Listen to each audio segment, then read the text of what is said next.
President Trump کا کیا attitude ہوگا, کیا ان کا غصہ کچھ حد تک ٹھنڈا ہو چکے ہیں یا نہیں, یا ان کا یہ جو غصہ ہے یہ ایک سسٹینڈ لانگ ٹرم جنگ کی طرف جائیں گے, کیونکہ جو ہمارے سورسز نے بتایا ہے کہ پریزیڈنٹ ٹرمپ کو یہ جنگ چاہ رہے ہیں کہ کسی نہ کسی طرح ختم ہو. میرے خیال سے ایران نے تھوڑا سا اپنا جو ہینڈ ہے نا وہ اوور پلے کیا یہ جو 3 طیاروں کو اٹیک کر کے. تو اب یہ ہمارے لیے بھی یہ سوال ہے, آئی تھنک ایران کے لیے بھی یہ سوال ہے, اور وائٹ ہاؤس کے لیے بھی یہ سوال ہے کہ یہ جو ٹٹ فار ٹیٹ اٹیک چل رہے ہیں یہ کس طرح ختم ہوں گے. کون ایسا ممالک ہوگا, شاید پاکستان ہو, شاید قطر ہو, جو دونوں سائڈ کو واپس لائے کہ دیکھیں آپ نے اٹیک کر دیا, اب یہ سیز فائر واپس شروع کرتے ہیں. آلرائٹ, کامران یوسف صاحب, یہ جو سارا مرحلہ رہا, یعنی کہ پہلے جنگ ہوئی 27 فروری سے آنورڈ جو سچویشن ہم نے دیکھی, اس کے بعد سیز فائر ہوا, سیز فائر سے لے کے, اور میں بلکہ آپ واقف ہی ہیں کیونکہ آپ تمام تر صورتحال پر کور بھی کرتے رہے, تجزیے بھی اپنے دیتے رہے. مارچ میں ایک ایسا موقع تھا جب آپ کو یاد ہوگا کہ یہ جو خلیجی ممالک ہیں یہ ایک جگہ جمع ہو کے یہ فیصلہ کرنے جا رہے تھے کہ ہم نے ریٹیلیٹ کرنا ہے, اور پاکستان نے ان کو روکا اور سمجھایا کہ صورتحال کا بینیفیشری کون ہوگا. پھر موونگ فارورڈ اسلام آباد جو ٹاکس ہوئیں اس دوران بھی لگ یہ رہا تھا کہ they were inches away from a deal, لیکن وہ نہیں ہو پائی. پھر لیک لوزین سمٹ ہوئی اور اس سے پہلے ایم او یو سائن ہوا, اور اس کے اندر ایران نے انتھک محنت اور کوشش کی, پاکستان کا کردار رہا, باقی ممالک کا کردار رہا, لیکن اپنی مرضی کی چیزیں اس ایم او یو میں شامل کروائیں. What went wrong?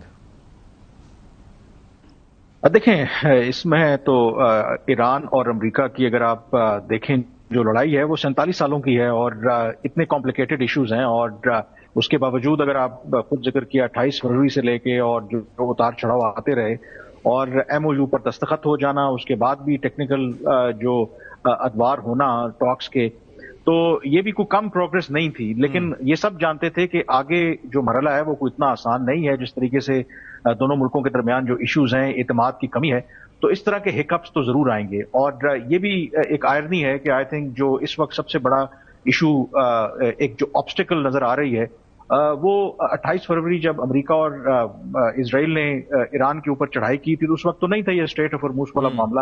اس وقت سب سے بڑا جو سٹمبلنگ بلاک ہے وہ اسٹریٹ آف ہرموز ہے, اور 2 روز پہلے جو ایران نے 3 جو ویسلز تھے ان کو نشانہ بنایا, ایون کہ قطر کا جو LNG کا ایک ٹینکر تھا اس تک کو انہوں نے اسپیئر نہیں کیا. میں اس کے اندر sorry to interrupt and let me rephrase it کہ ہک اپس آنے تھے, ہم سب جانتے تھے کہ ہک اپس آئیں گے, لیکن ہم یہ سوچ رہے تھے کہ اس کے اندر اسپوائلر ہوگا اسرائیل.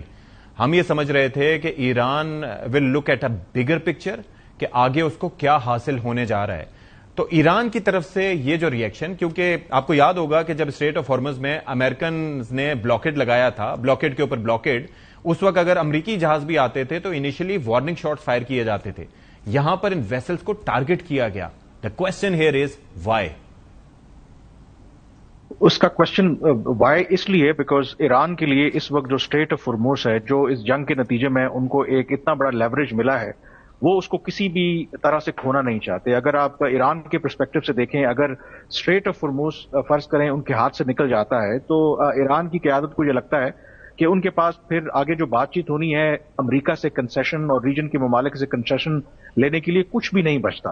اور اس وجہ سے وہ ہر صورت وہ یہ کوشش کریں گے, اور اس میں جو ایران کے چیف نیگوشیٹر ہیں باقر غالباف, وہ آلریڈی یہ کہہ چکے ہیں کہ یہ اس کے اوپر ہم بالکل بھی کمپرومائز نہیں کریں گے. اور یہ جو لیٹسٹ جو ایشو ہے اس میں تھوڑا سا سمجھنے کی بھی ضرورت ہے کہ یہ جو اسٹریٹ آف ہرموز ہے 21 ناٹیکل مائل ہے, اور جو بین الاقوامی قوانین ہے اس کے تحت جو 12 ناٹیکل مائل ہوتا ہے جس ٹیریٹری کے پاس سے گزرتا ہے تو وہ اس کے ٹیریٹوریل واٹرز ہوتے ہیں. بٹ ایون آپ کے ٹیریٹوریل واٹرز بھی ہیں تو پھر بھی اس کے باوجود آپ وہاں سے جو انٹرنیشنل میریٹائم ٹریفک ہے اس کو روک نہیں سکتے.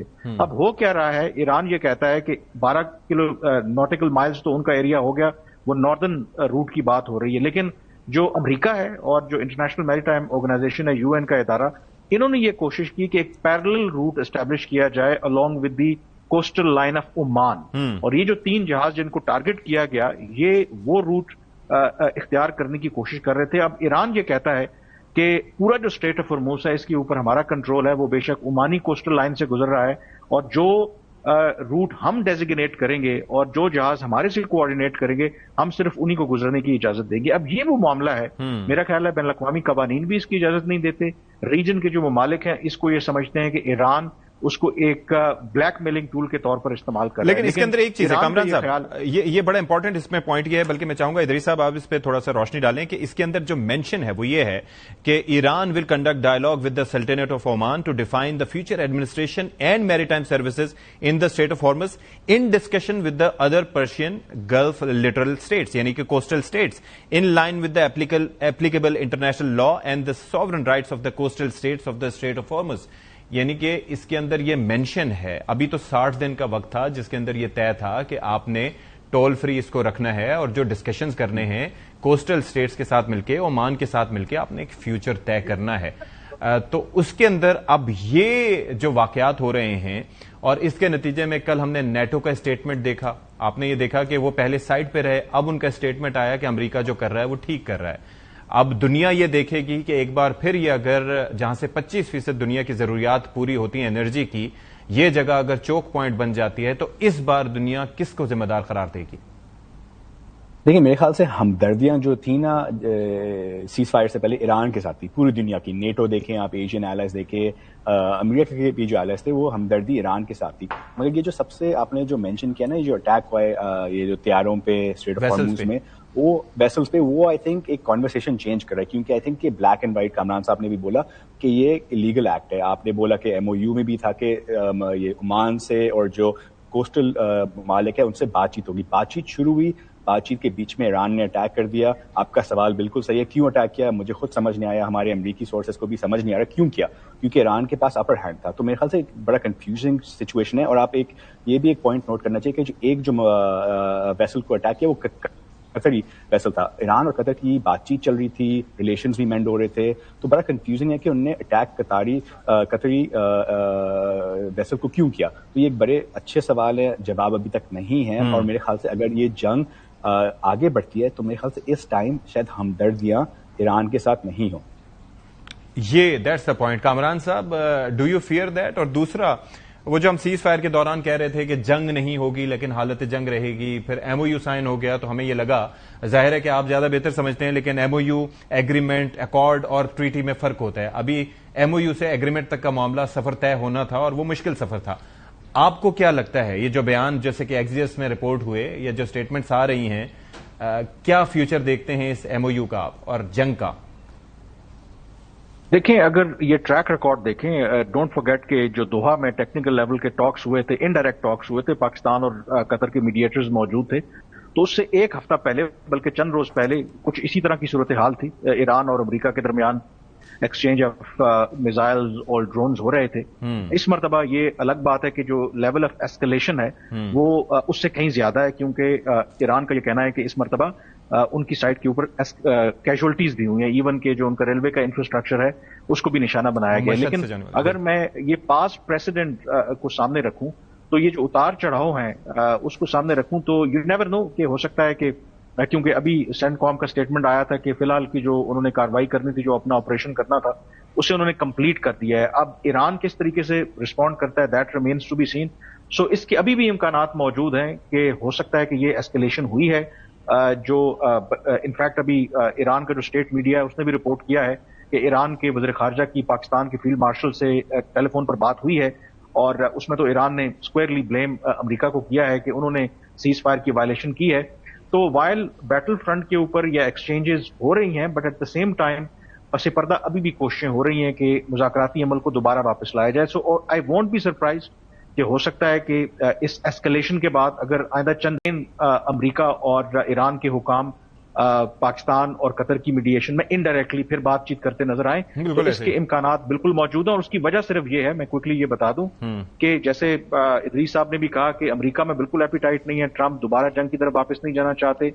گلف کنٹریز جو ہیں انہوں نے کنڈیم ضرور کیا ہے جو ایران کی طرف سے ابھی اٹیکس کیے گئے. اگین دے وانٹ کہ ڈپلومیسی جو ہے واپس آئے. اسپوائلرز ضرور ہیں, آپ جو پہلے سوال کر رہے تھے یہ ایک ضرور ہے. کچھ لوگوں کا خیال ہے کہ ہارڈ لائنرز میں بی within Iran they may not be happy کہ یہ جو سارا ڈپلومیٹک پروسیس ہے شاید وہ ڈیل نہیں چاہتے. ان کو لگتا ہے کہ ہمارا اپر ہینڈ ہے. کامران صاحب, it has to do with the charged crowd. آپ یہ دیکھیں کہ جو خامنہئی صاحب کی شہادت کے بعد کافی عرصہ لگا, پھر ان کی اب آخری رسومات جہاں پر ادا کی گئیں, آپ سب نے دیکھا وہاں پر کہ لوگوں کے نعرے کیا تھے, لوگوں کے جذبات کیا تھے, تو اس کے بھی آپ کو پتا ہے کہ ایک اثرات ہوتے ہیں لیڈرشپ پہ بھی. بالکل, آئی تھنک یہ بھی میرا خیال ہے کہ جو 6 دن ان کی جو نماز جنازہ کی تقریبات ہیں, اینڈ ملینز آف پیپل جو ہے کیم آن دا اسٹریٹس, تو اس سے شاید جو ایران کے اندر وہ طبقہ جو ایک ہارڈ لائن لینا چاہتا ہے وہ امبولڈن ہوا ہوگا, کہ ان کو لگتا ہے کہ ان کی سپورٹ بیس آج بھی موجود ہے. But again it's a double edge sword, کیونکہ دوسری طرف جو جنگ کے جو نقصانات ہیں, اور اگر دوبارہ آپ آل آؤٹ وار کی طرف جاتے ہیں, اور I think it is very important کہ کوئی بھی جو ریجن کے, فرگیٹ اباؤٹ امریکہ, جو ریجن کے ممالک ہیں, ایون چین ہو, پاکستان ہو, میرا نہیں خیال کہ وہ اسٹریٹ آف ہرموز کو پرماننٹلی اس طریقے سے دیکھنا چاہتے ہیں کہ اس میں اس طریقے سے ہر آئے روز ایک انسرٹنٹی رہے.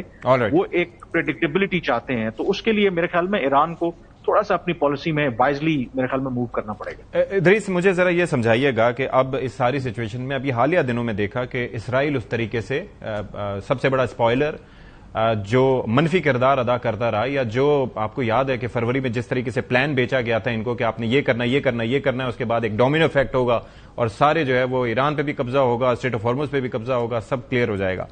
اس کے بعد آپ نے دیکھا کہ کافی امبیرسنگ سچویشن رہی for President Trump and for the Israelis as well, especially Netanyahu. ابھی اسرائیلی خاموش کچھ دن سے دکھائی دے رہے تھے, اب ان کے سٹیٹمنٹس کیا ہیں, یا واٹ آر دے تھنکنگ؟ وہاں پر واشنگٹن میں کیا ماحول ہے اس وقت آپ جو دیکھ رہے ہیں؟ جی دیکھیں, میں نے ایک سورس سے بات کی, انہوں نے ایک بڑی اچھی سمجھداری کی بات کی تھی. انہوں نے کہا تھا دیکھیں اسرائیل کی آبویسلی انفلوئنس بہت ہے یو ایس فارن پالیسی میں, وہ ہم نے دیکھ چکے ہیں, مگر جی امریکی جو ابیلٹی ہے نا کہ بیڈ ڈیسیجنز مڈل ایسٹ میں منانا, وہ انڈر ایسٹیمیٹ نہیں کریں. آپ نے عراق میں دیکھا, افغانستان میں دیکھا, اور اب ایران میں دیکھا کہ امریکہ خود بخود, ان کو شاید انفلوئنس کی اتنی ضرورت نہیں ہے کہ یہ اپنی غلط ڈیسیجنز بنائے. تو دیکھیں اسرائیل نے ابھی تک تو کچھ اسٹرائکس خود نہیں لیے ہیں. یہ آئی تھنک کافی ٹیلنگ بات ہے کہ اسرائیل نے کہا کہ امریکہ سے, پریزیڈنٹ ٹرمپ سے, کہ آپ اسٹرائکس لیں, ہم لوگ بیٹھیں گے. ایران نے اسرائیل کی طرف اٹیک نہیں کیا. تو میرے خیال سے اس مور پہ اسرائیل اسپوائلر نہیں ہے. اسرائیل امریکہ کو کام کرنے دے رہا ہے, جو بھی ہو ایمز یہ دیکھا جائے گا کیا ہے. مگر ہم نے اسرائیل سے کافی اسٹیٹمنٹ سنی ہے. پرائم منسٹر بینجامن نیتن یاہو, ان کا فوکس ابھی ٹرکی پہ, کیونکہ پریزیڈنٹ ٹرمپ نے کہا ہے کہ شاید ٹرکی کو F-35 جیٹس ہیں وہ دیں گے. تو میرے خیال سے پرائم منسٹر نیتن یاہو کا ابھی یہ فوکس ایران پہ نہیں ہے, ان کا یہ فوکس ہے کسی نہ کسی طرح ٹرکی کو F-35 نہیں ملے, کیونکہ اگر F-35 ٹرکی کو مل جائے تو پھر اسرائیلی اور جو ٹرکش ملٹری ہے وہ آن پار ہو جائیں گے. تو میرے خیال سے ان کا ابھی فوکس تھوڑا سا ڈائیورٹڈ ہے. انہوں نے کہا کہ امریکہ آپ ایران کا سنبھال لیں. وہاں پر ایک اور معاملہ بھی ہے, وہ انجنز کا ہے. وہ کان طیاروں کے لیے they are expecting a few engines from them, تو وہ بھی ایک مسئلہ ہے. لیکن جو ہم نے نیتن یاہو اور اسرائیل کے بارے میں جانا ہے کہ وہ ہمیشہ کئی فرنٹس پر ایک ساتھ کاروائیاں کرنے میں وہ رکھتا ہے. اور جب آپ یہ سوچ رہے ہو کامران صاحب کہ وہ خاموش بیٹھا ہے, تو تب بھی اس سے کسی خاموشی کی توقع نہیں کی جا سکتی. ایک تو اس کے اوپر آپ کا تجزیہ کہ آپ کیا سمجھتے ہیں کہ جس طرح سے ادریس صاحب فرما رہے ہیں کہ وہ خاموش ہیں یا وہ اس میں اسپوائلر نہیں ہے, do you agree with that? اور دوسرا, اب ظاہر ہے کہ جو چائنا نے, آپ کو یاد ہوگا کہ جب یہ کانفلکٹ چل رہا تھا انیشلی, تو انہوں نے ایک سجیسٹ کیا تھا کہ یہ جو خطے کے ممالک ہیں, خاص طور پر یہ ملک ہیں, ان کو اپنا ایک سیکیورٹی ایک انفراسٹرکچر بنانا چاہیے جس کے اندر یہ ایک دوسرے سے ممالک کوآپریشن کریں اور دوسرے ملکوں پہ ریلائی نہ کریں. مقصد یہ تھا کہ امریکہ کا جو ان کے اڈے تھے وہ لائبلٹی ایک طرح سے ثابت ہوئے. تو کیا آپ کو لگتا ہے کہ ان ممالک نے اس چیز پہ انکلوڈنگ ایران کان دھرا؟ دیکھیں, سب سے پہلے جہاں تک اسرائیل کی بات ہے, اسرائیل تو خوش ہوگا جو کچھ اس وقت صورتحال ہے, بیکاز یہ اس کے سٹانس کی ونڈیکیشن ایک لحاظ سے ہوتی ہے کہ وہ کہتا ہے کہ جی ایران کے ساتھ اگر آپ نے بات چیت کے ذریعے معاملات حل نہیں کر سکتے, آپ نے طاقت کا استعمال کرنا پڑے گا. تو اس لیے میرے خیال میں بہت سے لوگوں کو اس بات پہ حیرانی بھی ہے کہ آخر ایران اسپوائلرز کو کیوں موقع دینا چاہتا ہے. تو وہ بے شک اسرائیل, کیونکہ امریکی صدر ٹرمپ چاہتے ہیں اس جنگ سے نکلنا, تو ان کو ایک حد سے زیادہ وہ ڈیفائی نہیں کر سکتے. ہم نے دیکھے بھی جو اسٹیٹمنٹس ہیں, بٹ جیسے ہی ان کو موقع ملے گا ساری سچویشن کو ایکسپلائٹ کرنے کا, تو definitely they will take full advantage. رہی بات چین کی اور جو اوور آل آئی تھنک نئے سیکیورٹی اسٹرکچر کی بات ہے, میرا خیال ہے کہ چین کی جو ایک پالیسی ہے وہ آپ کہہ لیں کہ وہ بڑے دھیمے مزاج سے چلتے ہیں, بہت آپ کہہ سکتے ہیں کہ تحمل سے. ایون اس سارے کرائسس کے اندر ان کا بالکل بیہائنڈ دا سین ایک ضرور رول رہا، لیکن وہ سامنے آ کر کے اس طریقے سے انہوں نے جو آپ کہہ سکتے ہیں کہ رول کی توقع کرنی چاہیے اس طرح سے نہیں کیا. رہی بات کہ اس ریجن کے اندر ایک نیا جو سیکیورٹی اسٹرکچر ہے، انفراسٹرکچر ہے، اس کے امکانات فی الحال تو میرے خیال میں ساروں کو اپنی سروائیول کی سب سے پہلے تو وہ جنگ لڑ رہے ہیں. اس ریجن میں کسی طریقے سے اس جنگ کو فارملی اور لاجیکلی کنکلوڈ کرنا ہے. جب یہ جنگ لاجیکلی کنکلوڈ ہوگی آئی ایم شیور کہ اس کے بعد نئی ری الائنمنٹس ہوں گی اس پورے ریجن کے اندر بھی. ایون گلف اور ایران کے درمیان بھی بہت سے معاملات طے ہونا باقی ہیں. کچھ جو گلف کنٹریز ہیں they are ready for a non aggression pact with Iran, لیکن گیون دا کرنٹ سرکمسٹانسز اگر جو ایران کی موجودہ لیڈرشپ ہے، موجودہ قیادت ہے، اس طرح کے اوپر تلے واقعات ہوتے رہیں گے تو یہ سفر پھر مجھے لگتا ہے کہ بہت طویل ہے. یہ شاید اس طرح کے نئے جو ارینجمنٹس ہیں پیپر کی حد تک تو رہیں گے، بٹ ایکچولی اس کو عملی جامہ پہنانا will be a daunting task. All right جی، thank you so much Kamran Yousuf Sahab. اور چلیے آپ ہمارے ساتھ موجود رہے. یہاں پر ہم ایک بریک لیں گے. بریک کے بعد ہم بلوچستان کی صورتحال اور جو اہم ترین فیصلے لیے گئے اس بابت بات کریں گے.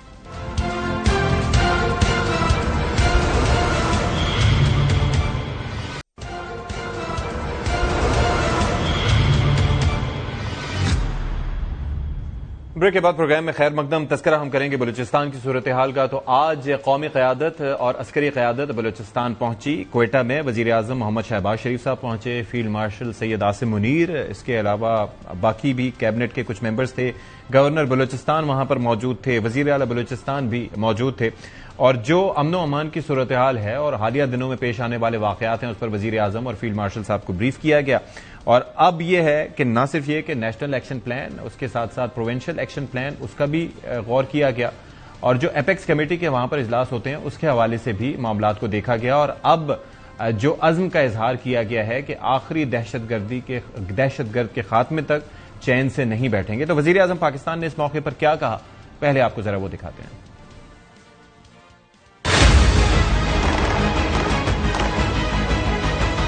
پچھلے 4 دنوں میں بعض بڑے سنگین واقعات ہوئے جس کے نتیجے میں پولیس جوان، فوجی بھائی اور شہری شہید ہو گئے. 54 دہشت گردوں کو جہنم حاصل کیا گیا اور یہ جنگ انشاءاللہ اس وقت تک جاری رہے گی جب تک کہ پاکستان میں آخری فسادی دہشت گرد کا خاتمہ نہیں ہو جاتا. اس میں کوئی شک نہیں کہ اس فتنے میں ہمارے مشرقی ہمسائے کا بھرپور ہاتھ ہے. ہر لحاظ سے بھرپور وہ پیسہ ان دہشت گردوں کو، ان کی تنظیموں کو مہیا کر رہے ہیں، اسلحہ مہیا کر رہے ہیں. افغانستان میں یہ دہشت گرد مل کر حملہ آور ہوتے ہیں KP میں، اور اسی طریقے سے اور کچھ خارجی ہاتھ ہیں جن کے بارے میں یہاں پر مزید کچھ کہنا نہیں چاہتا. ایک بات ہے کہ پولیٹیکل لیڈرشپ اور ملٹری لیڈرشپ کا یہ ایک یکسوئی کے ساتھ فیصلہ ہے کہ انشاءاللہ ہم نے مل کر دہشت گردی کا خاتمہ کرنا ہے. یہ فیصلہ میں قوم کو سنانا چاہتا ہوں اپنی طرف سے، فیلڈ مارشل سید عاصم منیر کی طرف سے اور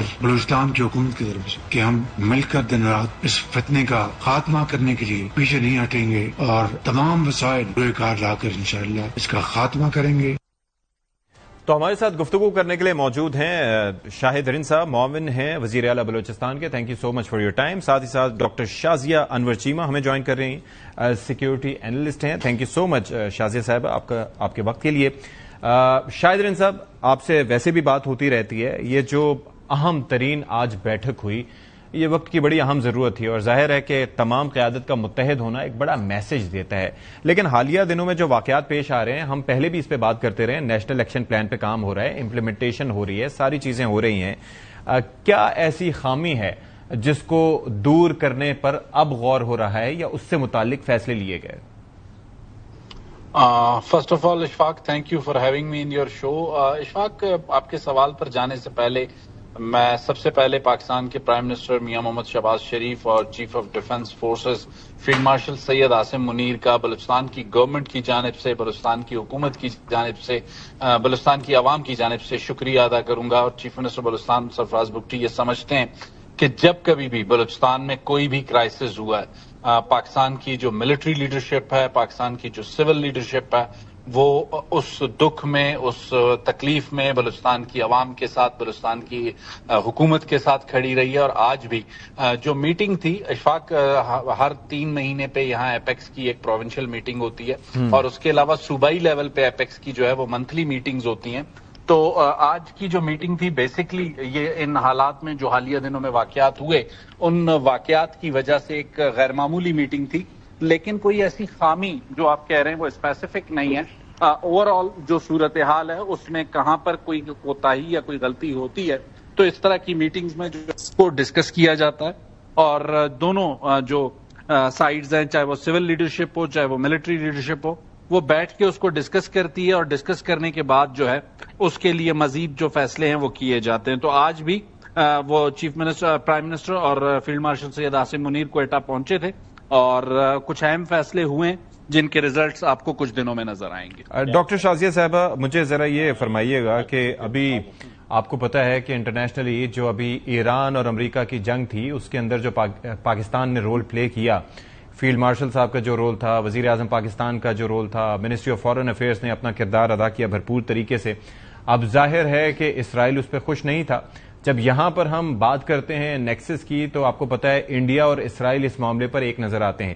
جو حالیہ صورتحال ہے، جو ہم پراکسیز کی بات کرتے ہیں بالخصوص بلوچستان میں، اور جس طریقے سے انہوں نے یہ یہاں پر شورشوں کو بڑھایا ہے، آپ کو لگتا ہے اس کے اندر اسرائیلی ایلیمنٹ ہو سکتا ہے؟ جی بالکل ہو سکتا ہے، اور ہم اسی نیکسس کی طرف ہی اشارہ کر رہے ہیں. یہ اندرونی جو ہے وہ مسائل نہیں ہیں، اور نہ ہی ہمیں ان کو اس ڈائریکشن میں دیکھنا چاہیے.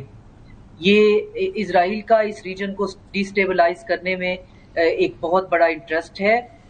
نہ صرف یہ کہ ہمیں بلکہ سستان بلوچستان بھی جو ہے وہ ان کے ٹارگٹ پہ ہے، اور اتفاق سے ان کو اب یہاں پہ جو ہے وہ ان اے سیمیٹرک جو ہے وہ ٹیررزم کرنے کے لیے پراکسیز جو ہیں وہ بھی دستیاب ہیں.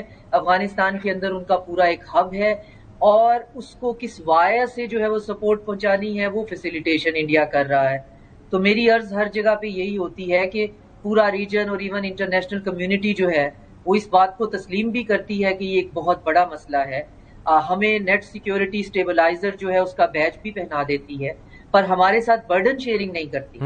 تو یہ جو دہشت گرد ہیں، ان سے میری جو انفارمیشن ہے، ان سے نمٹنے کے لیے وہی طریقہ استعمال کیا جاتا ہے. ایون بہت سینٹرل ایشین کنٹریز جو ہیں، ایون چائنا کے سلسلے میں بھی یہی ہے کہ جی یہ ڈائریکٹ ان سے بات کر لیتے ہیں، جو ڈیل طے ہوتی ہے اتنے پیسے دے دلا کر ان سے کہا جاتا ہے جی آپ ہمارے جو ہیں وہ انٹرسٹ جو ہیں یا ہمارے پرسنل جو ہیں آپ ان کو اٹیک یا ٹارگٹ نہیں کریں گے. یہ مسئلے کا حل نہیں ہے.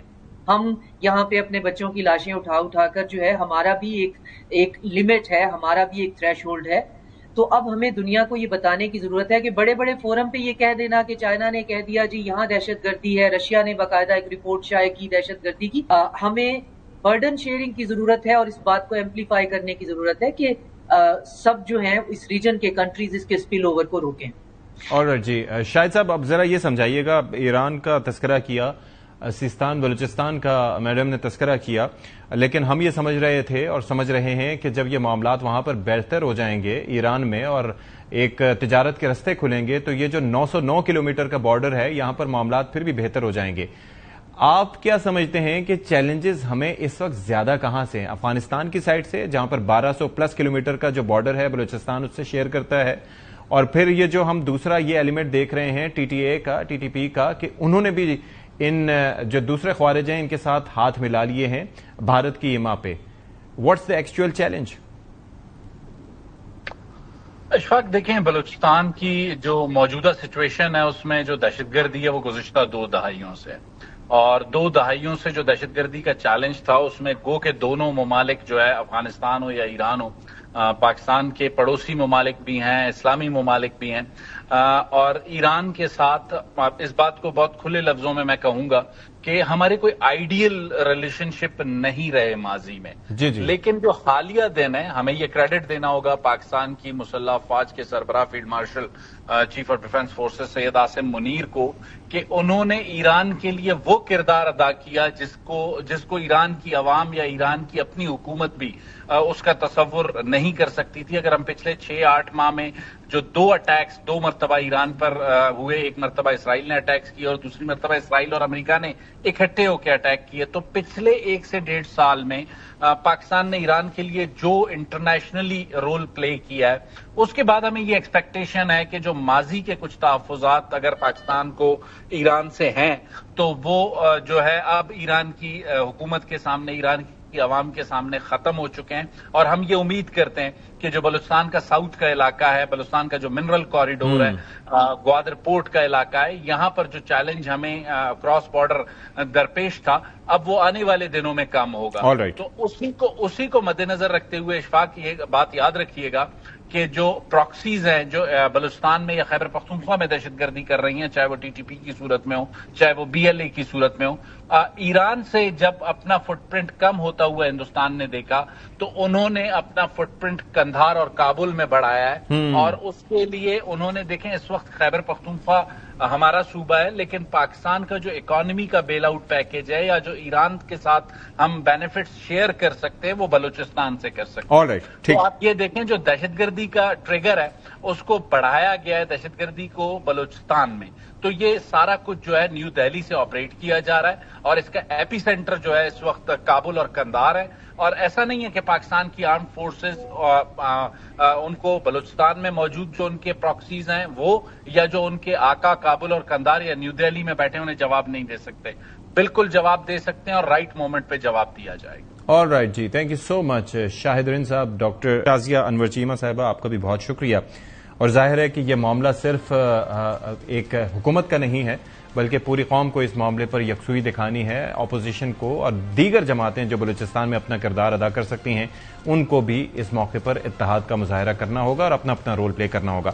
Well take a break here. Break کے بعد ہم ذرا خیبر پختونخوا کی صورتحال پہ بات کریں گے. جو یہ بل آیا تھا پریولیجز کا، اس کے بعد کیا سچویشن ہے، کس کو مورد الزام ٹھہرایا جا رہا ہے. بریک کے بعد بات کرتے ہیں.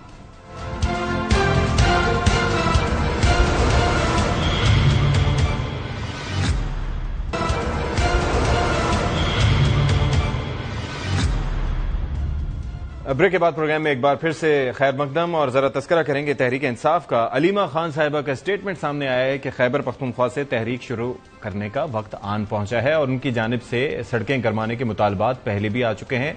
جنید اکبر صاحب سے متعلق بھی انہوں نے بات کی تھی کہ ان کو تنظیم سازی کا کہا تھا اور پھر لوگوں کو نکالنے کے لیے کہا تھا، تو نہ جانے اب تک کیا ہوا.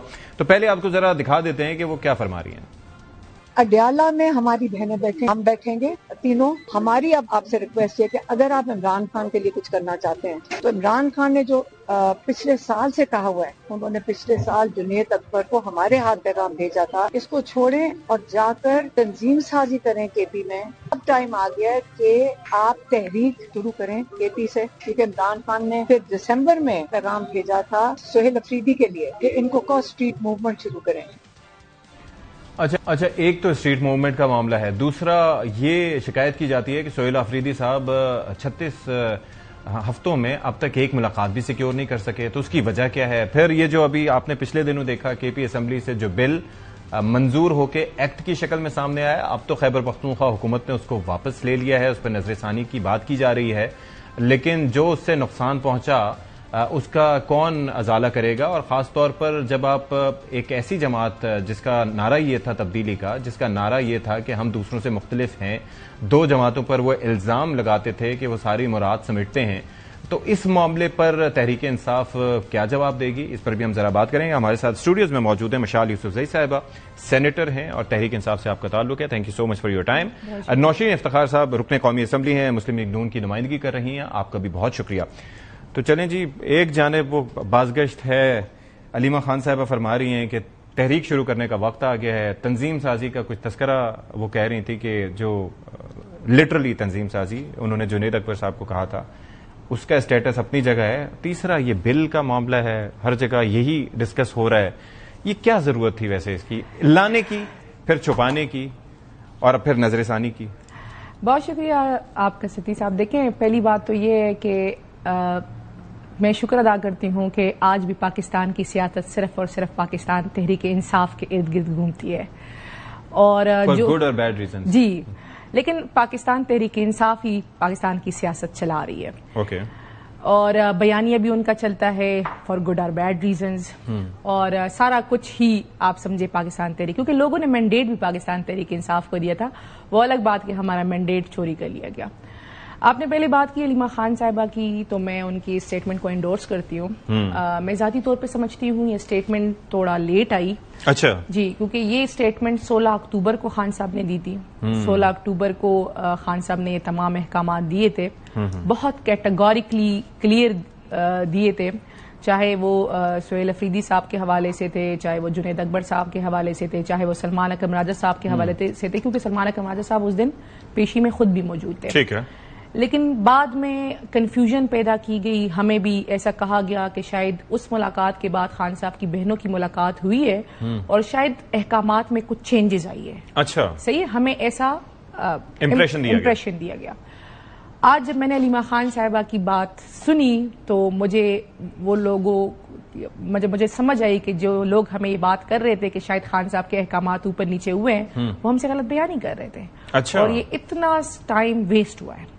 تو یہ علیمہ خان نے ویسٹ کیا؟ نہیں جی، دیکھیں میں نے آپ کو بتایا نا کہ انہوں نے جو اسٹیٹمنٹ دی ہے، یہ میں اگر یہ نومبر میں دے دیتی، دسمبر میں دے دیتی، جنوری میں دے دیتی، تو ہمیں یہ مجھے سلمان اکرم راجہ صاحب نے کہا تھا کہ جی خان صاحب کی بہنوں کی اس کے بعد ملاقات ہوئی ہے اور شاید خان صاحب کے احکامات میں چینجز آئی۔ اب آپ کو لگ رہا ہے کہ ایسا نہیں ہے؟ جی، تو مجھے اب لگ رہا ہے کہ انہوں نے غلط بیانی کی تھی اور علیمہ خان صاحبہ صحیح کہہ رہی ہے، کیونکہ انہوں نے وہی احکامات دوبارہ ریپیٹ، صاحب نے غلط بیانی جی انہوں نے وہی احکامات ریپیٹ کیے علیمہ خان صاحبہ نے جو خان صاحب نے 16 اکتوبر کو دیے تھے۔ تو جب میں نے ان کی بات سنی تو میں خود اندر موجود تھی، تو میں خود گواہی دے سکتی ہوں کہ وہ بالکل لفظ جو خان صاحب نے کہا تھا انہوں نے وہ کہا۔ اس کے بعد جی ایک دوسرا امپریشن کریٹ کیا گیا کہ جی تحریک کی ذمہ داری چکزے صاحب کی ہے کہ سہیل افریدی صاحب کی ہے، خان صاحب سے کانٹیکٹ نہیں ہو رہا، پتہ نہیں کون اس چیز کو آگے پرسو کرے گا۔ اچھا، 16 اکتوبر کو خان صاحب نے یہ بھی کیٹیگوریکلی کلیئر کہا تھا کہ جو نیشنل کاز ہے، چاہے وہ election commission, chief election commissioner کی بات ہو، چاہے وہ نیشنل گورنمنٹ کی بات ہو، یا چاہے جتنے بھی نیشنل کازز ہیں، اس کو اچکزے صاحب لیڈ کریں گے۔ اچھا جی، مذاکرات، مطلب اگر پی ایم ایل این یا کیٹیگوریکلی کہوں گی حکومت اور پیپلز پارٹی اور پی ٹی آئی کے درمیان اگر مذاکرات ہوں گے تو وہ اچکزے صاحب لیڈ کریں گے۔ Is he playing his role well, میں پہلے یہ بات کمپلیٹ کر لوں نا۔ دوسری، خان صاحب نے کہا تھا کہ جو تحریک ہے وہ سہیل افریدی صاحب چلائیں گے کیونکہ وہ احتجاجی سیاست کے چیمپئن ہیں، اور انہوں نے یہ بھی کہا تھا کہ سہیل افریدی صاحب مزاحمت کریں گے۔ یہ خان صاحب کے الفاظ ہیں، میں ایز ٹو ایز ریپیٹ کر رہی ہوں۔ آپ قوم کے ریکارڈ کے لیے کر رہے نہیں کر رہے یا کیا کر رہے ہیں وہ ایک الگ بات ہے، ٹھیک ہے۔ میں ذرا اس چیز کو لے جاؤں جی ستی صاحب، دیکھیں ہمارا کام یہ ہے کہ ہم خان صاحب کے الفاظ جو ہمارے پاس امانت ہے اس میں خیانت نہ، ہماری حکومت ہے اور ہم اپنی حکومت میں اس کو آن نہیں کرے، کیوں؟ کیونکہ یہ خان صاحب کے نظریے کے ساتھ میچ نہیں کرتی، یہ ان تمام بیانیے کے ساتھ میچ نہیں کرتی۔ سہیل افریدی صاحب جن کا کام مزاحمت کا تھا ان کو یہ نہیں کرنا چاہیے تھا، میرے خیال سے انہوں نے غلط کیا۔ ٹھیک ہے، نوشین صاحبہ اب ذرا یہ بتا دیں کہ یہ ظاہر ہے کہ ہم دیکھ رہے تھے اختیار ولی صاحب بھی کرٹیسائز کر رہے تھے، باقی سب بھی اس بل کے معاملے پہ کرٹیسائز کر رہے تھے، لیکن سوال یہ اٹھتا ہے کہ ایک تو پنجاب میں بھی اسی نوعیت کے ہم دیکھ رہے ہیں پرکس اینڈ پرویلیجز ہیں، سندھ میں بھی ہیں، یہاں پر اسی بنیاد پر جانے دیا معاملہ کہ سب جگہ چل رہا ہے تو چلیں بہتی گنگا میں یہاں پر بھی ہاتھ دھوئے جائیں اور فیورز اگر مل رہے ہیں تو سب کو ہی ملیں، یا کوئی اور وجہ تھی؟ جی بہت شکریہ۔ دیکھیں جی، اکاؤنٹیبلٹی تو تمام صوبوں میں ہے نا، ایم پی ایز ہوں، خواہ وہ ایم این ایز ہوں، ہم اکاؤنٹیبل ہیں۔ اگر ہمیں کوٹوں سے استثنا حاصل نہیں ہے، اگر ہم کسی جرم میں ملوث پائے جائیں گے ہمیں سزائیں ہوں گی اور ہم کوشچنیبل ہیں۔ جو کے پی کی یہ بل آیا اور سہیل افریدی صاحب جو کہ سرپرست اعلیٰ ہیں، ایک صوبے کے ہیں، انہوں نے جو ایک بل کی میں کہوں گی ساتھ جس کو سپورٹ کیا اور ان کی کابینہ سے یہ منظور ہوا تو انہوں نے ان کی شکیں تو پڑھی ہوں گی۔ اب شکوں کے مطابق میں کہوں کہ بل کو اگر میں سمرائز کروں تو وہ یہ ہے کہ جی کپتان کی جو ٹیم ہے وہ اگر ملک کا امن و سکون برباد کرے تو انہیں کوئی پوچھنے والا نہ ہو۔ کپتان کی جو ٹیم ہے وہ اداروں اور ریاست کے خلاف جو ہے وہ 9 مئی جیسے واقعہ کرے تو انہیں پوچھنے والا کوئی نہ ہو۔ اچھا، کپتان کی جو ٹیم ہے کے پی کے کی وہ جو ہے اعداد و شمار میں یا وہ کرپشن کرے لا تعداد ایک جو ہے انفینٹی اماؤنٹس میں، انہیں پوچھنے والا کوئی نہ ہو۔ تو ایسا تو نہیں ہوتا، ایسا تو نہیں چل سکتا۔ اور یہ جو صوبے جس کی آپ بات کرتے ہیں جہاں پہ دہشت گردی کو روکنے کے لیے وفاق آپ کو اتنی سپورٹ کرتا ہے اور آپ صرف کرپشن کرتے جا رہے ہیں، تو آپ جو ہے لا اینڈ آرڈر سچویشن کتنی خراب حالت ہو آپ کے صوبے میں جو ہے میں ایک سپلیمنٹری سوال یہاں پر کرنا چاہ رہا ہوں. مجھے یہ سمجھائیں کہ آج آپ یہاں پر بیٹھ کے یہ بات اٹھا رہی ہیں, بھرپور طریقے سے بات کر رہی ہیں, لیکن مجھے یہ بتائیں کہ اسی اسمبلی میں کتنی تعداد ہے پی ایم ایل این کے ممبرز کی؟ بہت کم, میرے خیال سے 7 سے 8 جو لوگ ہیں جو میں جن کو جانتی ہوں, اور میرے خیال ہے اس سے زیادہ 10 سے 12. وہ کم از کم بل تو چلے انہوں نے سادہ اکثریت سے منظور کر لینا تھا, کیونکہ وہ تو اس کے لیے ان کے پاس نمبرز پورے ہیں, 93 نمبر پورے ہیں. لیکن وہ جو آپ کے ارکان تھے اخلاقی جرت دکھاتے ہوئے اس پہ اعتراض تو کر سکتے تھے. یا اپریل میں 30 اپریل کو یہ بل گیا, 6 تاریخ کو گورنر صاحب نے اس پہ دستخط کیے, تو اس دوران میڈیا پہ آ کے تو بات کر سکتے تھے. وہاں پر تو ایسے خاموشی دکھائی گئی, تو وہاں پر اخلاقی جرت کیوں نہیں دکھائی گئی آپ کی پارٹی کے ارکان کی جانب سے؟ دیکھیں میں آپ کو بات بتاؤں, یہ ہماری قومی ذمہ داری ہے. ایسا صوبہ جہاں پہ تعلیم کا کوئی حال نہیں ہے, جہاں پہ انفراسٹرکچر کا کوئی حال نہیں, جہاں پہ دہشت گردی ہو, وہاں پہ ہر وہ ایم پی اے اکاؤنٹیبل ہے. ہر وہ ایم پی اے جو ہے وہ اس چیز کا جواب دہ ہے, اور ان کو دینا بھی چاہیے, کیونکہ حکومت کا کام لوگوں کی فلاح ہے. ان کے لیے تو قانون سازی نہیں کی گئی, اپنے لیے جو ایک شاہی مراد کی آپ نے ایک لمبی لسٹ کھول لی. آپ تو آئے تھے, یہ کے پی کی گورنمنٹ اس مینڈیٹ اور اس کے ساتھ آئی تھی مینیفیسٹو. میرا سوال کچھ اور تھا, بی آئی پی کلچر کے خراب ہے. میرا سوال کچھ اور تھا. نہیں میں اسی پہ آ رہی ہوں, اس پہ آ جائیں تاکہ پھر لیٹس موو فارورڈ نا ود دس ڈیبیٹ. دیکھیں یہ اس بل کو ہائیڈ رکھا گیا, جہاں تک میرا اپنا نالج ہے یہ اس بل کو ہائیڈ رکھا گیا, اور جب اس پہ آپ کی جماعت کے جو ارکان تھے جو وہاں پہ اسی اسمبلی میں موجود تھے, لیڈر آف دی اپوزیشن آپ کے, تو آپ کو بھی نہیں تھا پتا اس بل کا؟ یعنی کہ کے پی میں جو ارکان تھے ان کو بھی نہیں تھا پتا کہ یہ بل آیا ہے؟ دیکھیں قومی اسمبلی کے جو ارکان اسمبلی ہیں ان تک تو یہ بات اب پہنچی ہے جب یہ بل جو ہے میں کے پی اسمبلی کے آپ کے نون لیگ کے ارکان کی بات کر رہا ہوں نوشین صاحبہ, کہ وہ اس معاملے میں بے خبر تو نہیں تھے. میرا سوال یہ ہے کہ جب یہ خاموشی سے یہ بل آیا, ایکٹ کی صورت میں بن بھی گیا, 2 مہینے تک اس پہ خاموشی رہی, آپ کی جماعت کے ارکان نے اخلاقی جرت دکھاتے ہوئے جلال خان صاحب کو جانتی ہیں, ان سے پوچھے اگر یہ جلال صاحب کو جانتی ہیں, صوبیہ کو جانتی ہیں, ان کے موقف آپ کو پتا ہے اس پہ کیا ہے؟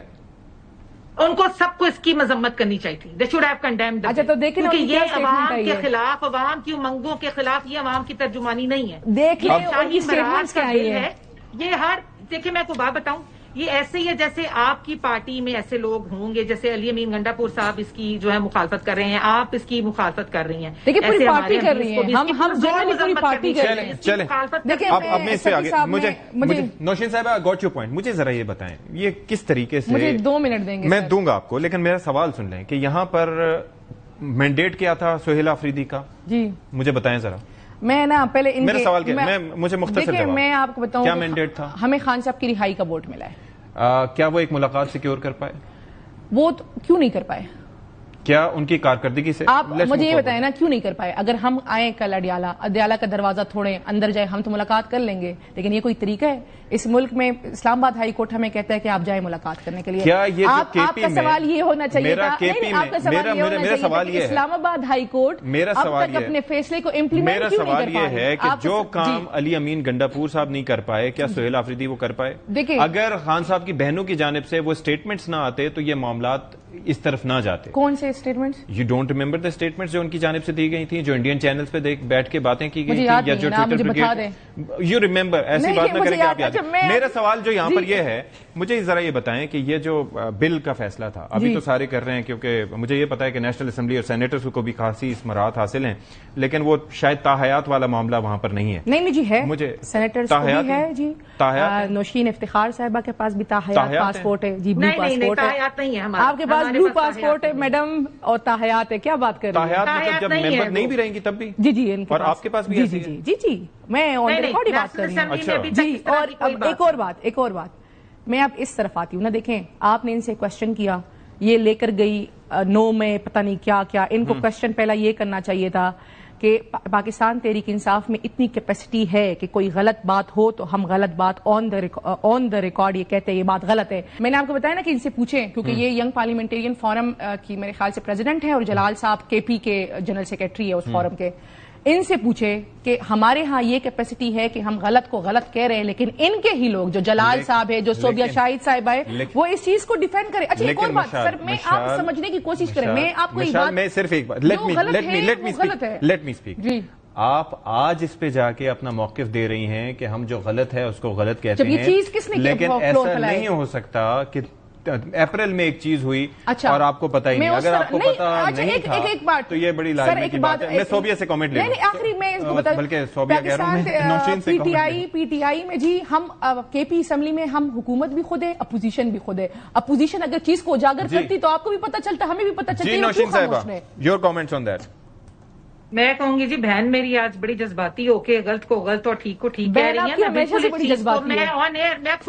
میری سنیں، میں نے آپ کی بات میں مداخلت نہیں کی، مشال اب میری بات سنیں گی جی پلیز. کہ ہم جہاں بیٹھے ہوئے ہیں، یہ جو ہمارے پاس جو ہے نا جی ایم این اے شپس اور سینیٹر شپس، یہ عوام کی امنگوں کی ترجمانی ہم کر رہے ہیں. اگر آپ کے پی کے کی سیاست کی بات کریں گی تو وہاں سے عوام کی فلاح کے لیے بل، یہ جو آپ بلوں کی باتیں کر رہی ہیں میڈم، اس میں ٹول ٹیکس بھی آپ لوگوں نے کہا کہ معاف کر دیں، اس میں ہوائی سفر بھی آپ کو معاف کر دیں، اس میں آپ کے خاندانوں کے لیے ہم جو ہے طبی معالجات وہ بھی فری کر دیں. تو آپ کے پاس صحت کارڈ نہیں تھا، آپ لوگوں کو تو ساری فیسلٹیز عوام کو دینی چاہیے. ٹائم از اپ جی. Thank you so much Nausheen for your time. Mishal Yousafzai آپ کا بھی بہت شکریہ. ناظرین کرام، پروگرام سے فی الحال اتنا ہی. اشفاق اسحاق ستی کو اجازت دیجیے. اللہ حافظ. ناصر.